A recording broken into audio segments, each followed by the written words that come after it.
The South African government is pushing proposed amendments to ensure a safe working environment for criminals.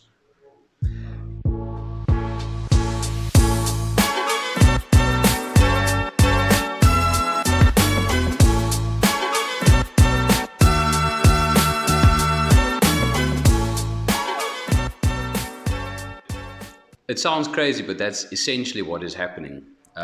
Hopefully, you guys would have seen by now the Government Gazette Notice 3088.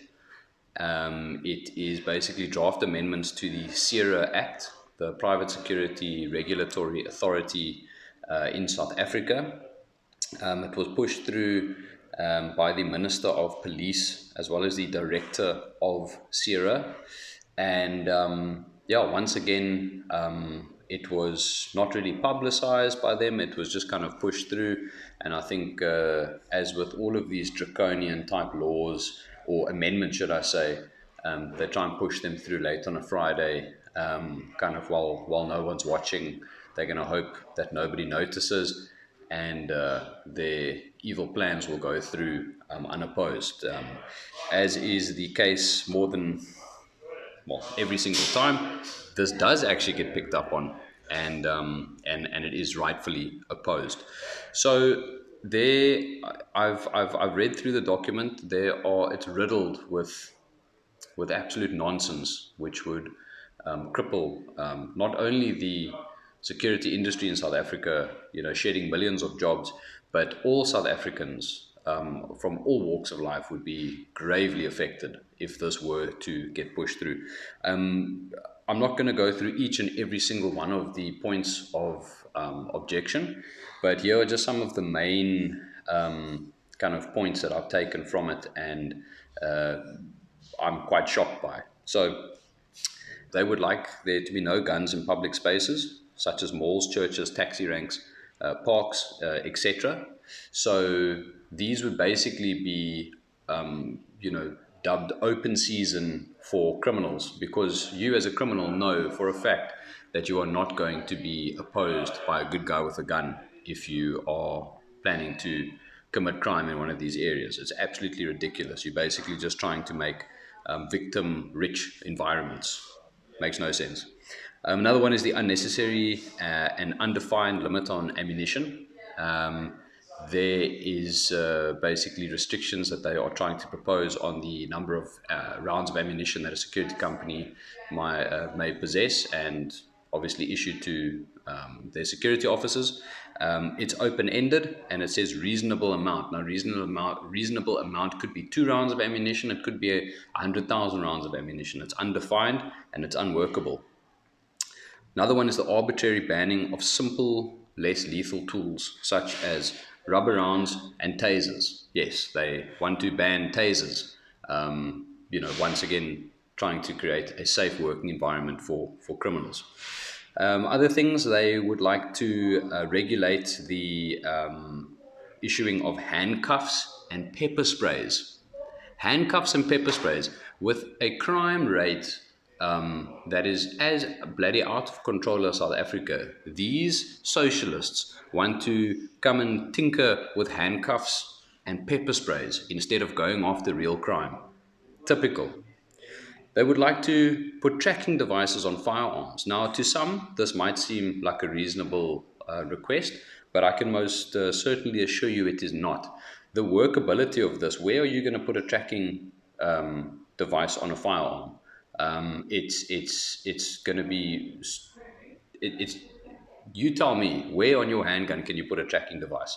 Let me know in the comments. Even on rifles, it'll be the first thing that gets removed if somebody untoward gets hold of the gun. It'll more than likely break, and I don't believe that the technology even exists. So it's silly, and it just shows that whoever drafted this, that the actual person drafting it, not the minister that signed off on it and the director of PSIRA that signed off on it, the actual person writing it, just shows that they've got a lack of understanding. And another big point here is the unnecessary and arbitrary restrictions on semi-automatic rifles. Once again, whoever writes this is so disconnected from the situation on the ground. We in South Africa are dealing with ridiculous crime rates by criminals, right, who don't follow the bloody law. So, how is making stricter laws for the good guys to follow going to do anything to curb the violent criminals that plague our nation? It's just not. It is going to empower criminals, it's going to embolden criminals, and it's just going to be a bloody free for all. But this is obvious. I sound silly hearing myself now. I sound silly having to say this, but that is how silly these proposed regulations are. Semi-auto rifles, they want those gone. Another big thing is they would like guns to be essentially frozen if a company is under investigation. So what this means is if there is just an allegation levied against a company, that company cannot operate, it cannot provide its officers with firearms, and it's basically frozen. So if I was a criminal, all I would do is go and lay complaints against the various companies, have them shut down, and me and my merry gang of criminals can just go and operate with impunity and carte blanche, basically free for all once again. Stupid. Okay. So these are just some of the main issues that are present in this amendment bill. My personal thoughts on it: I need to be very careful now not to use too derogatory words, but it's not good. It's not good that if left to their own devices, this is the type of legislation that would be pushed. I would love to have an open and honest conversation with the powers that be, and just ask them, guys, what is the end goal here? Let's not beat around the bush. Cut straight to the point. Is it enslavement, absolute domination and control? If you could click your fingers and just have your end goal met, what would it be? Because having a look at what the government is trying to push through, and some of the things they're successfully pushing through, expropriation without compensation, for example, that is a I don't want to use the word retarded, but it's either incredibly stupid or evil, or perhaps a mixture of both. To think that something like that is going to be nation building in any kind of way, coming off the private property. So you just have to open up a history book and see certain patterns and similarities happening again. You disarm the victim population, and then you can kind of do whatever you want with them. Now, the victim population in this case is South Africans as a whole, all color and creed. It's affecting everybody. So, very interesting that this comes in the midst of expropriation without compensation, VAT hikes, and obviously renewed pushes for the nationalization of healthcare, which will be catastrophic once again for South Africa. It's just very, very interesting. I personally think that the socialist government sees private citizens, first of all, the victim population, as well as private industry as a threat to their nefarious plans. I put myself in their shoes. If I were a totalitarian regime and I wanted to claw power into our hands, as the government, I would definitely disarm the victim population. I mean, it's rule number 1 in the Socialist Handbook: disarm the victim population, get rid of any kind of hurdles. In this case, private security, which outnumber the police and the military 2-1. Definitely you want those guys disempowered, you want them disarmed, you want them out of the way. And once you've got or anybody that would be able to realistically oppose your nefarious plans out of the way, all of a sudden there's nothing really stopping you. So I think that might be what they're doing. Those are just my personal thoughts. Take it, leave it, whatever. Back to the facts, though, right?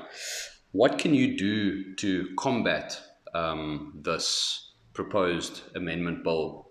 Well, before the 25th of April, 2025, you need to send your email objections to regulations@sira.co.za. That is SIRA, spelled PSIRA.